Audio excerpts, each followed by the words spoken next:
देखो हम लोग जानते तो हैं कि सीरीज में जो रेजिस्टेंसेस को ऐड करते हैं तो R series is equal to R1 plus R2 plus R3 dot dot dot जितना भी हो ऐसे होता है। और R parallel in 1 by R parallel 1 by R1 plus 1 by R2 plus 1 by R3। तो ये जानते हैं, लेकिन आया कहाँ से है वो अब जानना है। तो जब भी कोई सर्किट में रेजिस्टेंस पैरेलल में हो तो कुछ ऐसा रहता है, बैटरी कनेक्टेड है, स्विच है और ऐसा है। तो मान लो ये R1 है, ये R2 है, ये R3 है। करंट ऐसे गया, करंट जब ऐसे गया, मान लो I करंट गया, तो जो रेजिस्टेंस से पास करेगा यहां भी I रहेगा, यहां भी I रहेगा, हर जगह, और फिर वो वापस आ जाएगा। लेकिन सीरीज में वोल्टेज डिवाइड होगा, यहां पे वोल्टेज V1, यहां पे V2 और यहां पे V3, और इसी का उल्टा केस हो जाएगा पैरेलल में।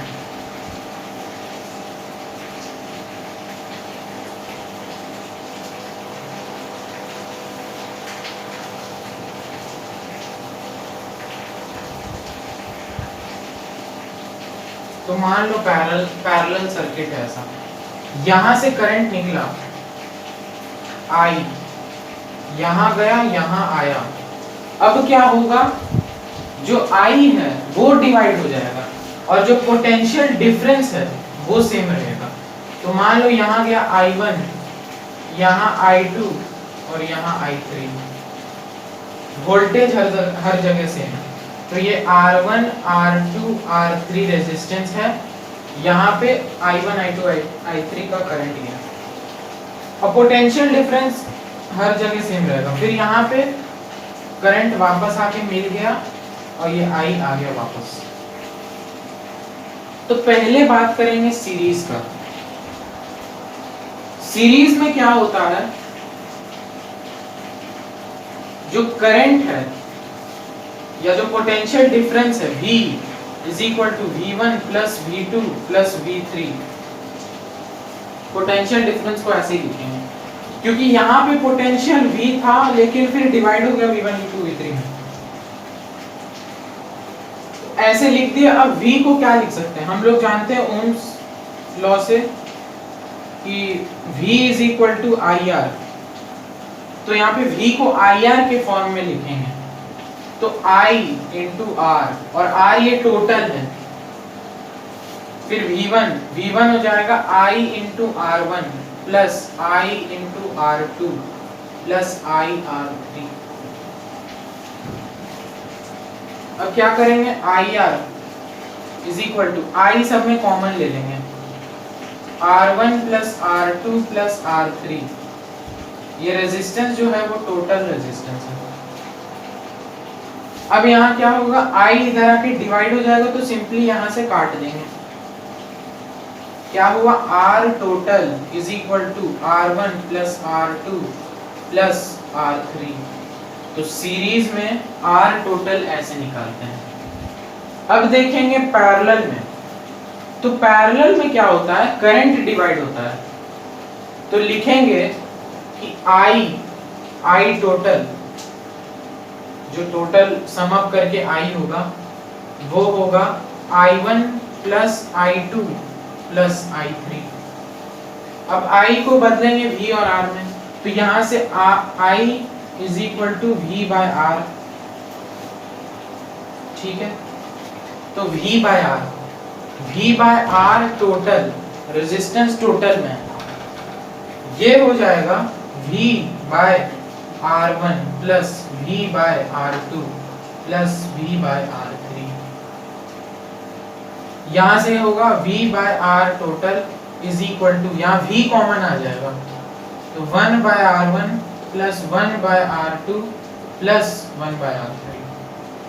V कॉमन है दोनों में, कट जाएगा। यहां से क्या निकला, 1 by R total is equal to 1/r1 plus 1/r2 plus of 1/r3। तो यही हो गया पैरेलल में फॉर्मूला। अब बात करेंगे आमीटर और वोल्टमीटर पे। आमीटर और वोल्टमीटर। तो आमीटर क्या करता है? करंट को मेजर करता है, करंट मेजरिंग डिवाइस है ये। और वोल्टमीटर वोल्टेज या पोटेंशियल डिफरेंस। तो आमीटर जो है वो किसी भी सर्किट में पैरेलल सीरीज में कनेक्ट होता है। तो मान लो कि यहाँ पे बैटरी है, यहाँ स्विच है, यहाँ एक रेजिस्टेंस है, तो इसी के पैरेलल में कनेक्ट होगा आमीटर। ठीक है। और आमीटर का जो पॉजिटिव एंड होगा वो बैटरी के पॉजिटिव एंड के साथ मिला रहेगा। और आमीटर का जो रेजिस्टेंस होता है, रेजिस्टेंस ऑफ आमीटर, ये नियरली इक्वल टू 0 ओम होता है। आइडियल केसेस में 0 ओम, आइडियल कुछ भी नहीं होता है, लेकिन फिजिक्स में हम लोग कुछ कुछ आइडियल चीज मानते हैं। तो उसमें 0 ओम होता है रेजिस्टेंस। क्यों? क्योंकि मान लो कि ये बैटरी है 4 वोल्ट का, ये रेजिस्टेंस है 2 ओम का। ठीक है। तो मान लो ये कुछ रेजिस्टेंस खा लिया, मान लो 1 ओम का रेजिस्टेंस ये ले लिया, तो फिर ये जो वोल्टेज है या जो पोटेंशियल डिफरेंस है उस पे ये हावी हो जाएगा, फिर वो थोड़ा सा डिसबैलेंस हो जाएगा। इसलिए हम लोग कोशिश करते हैं कि जो आमीटर है वो एकदम कम रेजिस्टेंस ले, मतलब 0.000 ऐसे करके। ठीक है। और ये लगता है सीरीज में। अब देखो वोल्टमीटर। तो वोल्टमीटर करता क्या है? सबसे पहले एक सर्किट बनाते हैं।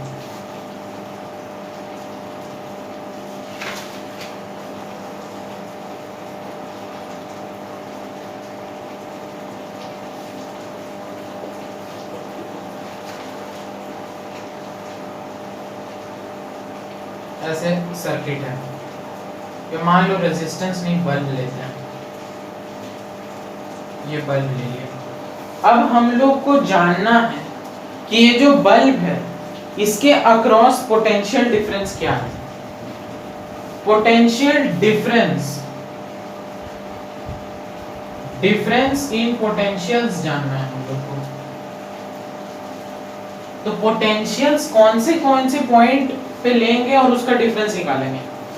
तो ये बल्ब के जस्ट पहले, बल्ब के जस्ट बाद एक पैरेलल में लगा देंगे वोल्टमीटर ऐसे। अब ये वोल्टमीटर करेगा क्या? ये पहले यहाँ का पोटेंशियल देखेगा, फिर यहाँ का देखेगा और वो डिफरेंस निकाल के आपको दे देगा। तो पोटेंशियल डिफरेंस ऐसे ही निकलता है। किसी भी अप्लायंस या मान लो रेजिस्टेंस वो रखे और उसके अक्रॉस पोटेंशियल डिफरेंस निकाल देता है और वोल्टमीटर। ठीक है। तो अब एक सवाल देखते हैं हम लोग। ये एक सर्किट दिया है और लिखा हुआ है कि ये सब कैलकुलेट करना है। तो सबसे पहले जब भी पैरेलल हो या सीरीज हो, टोटल रेजिस्टेंस निकालते हैं। तो यहाँ पे 1/r parallel is equal to 1/5 plus 1/10 plus 1/30, यानी कि r parallel is equal to 30/6 plus 3 plus 1, जो कि हो जाएगा 3 ओम।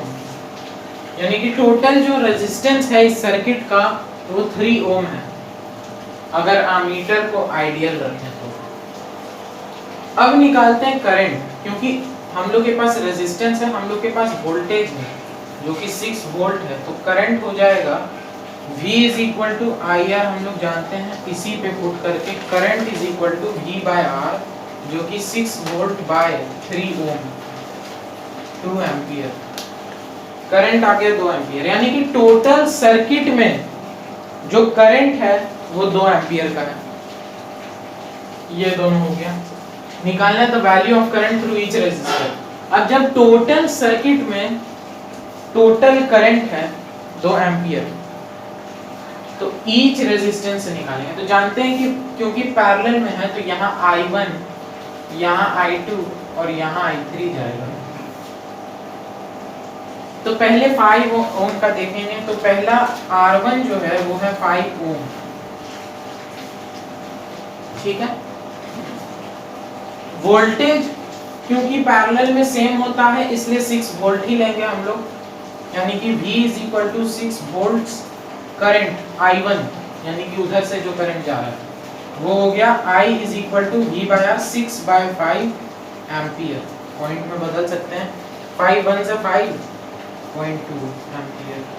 ये हो गया current through the first resistor. अब R2 के अक्रॉस देखेंगे। R2 है 10 ओम का, वोल्टेज वही 6 वोल्ट रहेगा और I2 हो जाएगा 6/10, यानी कि 2 3 2 5 3/5 0.6 एम्पियर। तीसरा देखेंगे R3 is equal to 30 ohm, V है 6 वोल्ट्स और I3 हो जाएगा 6/30 1/5 यानी कि 0.2 एम्पियर। तो ये हो गया इस क्वेश्चन का सॉल्यूशन।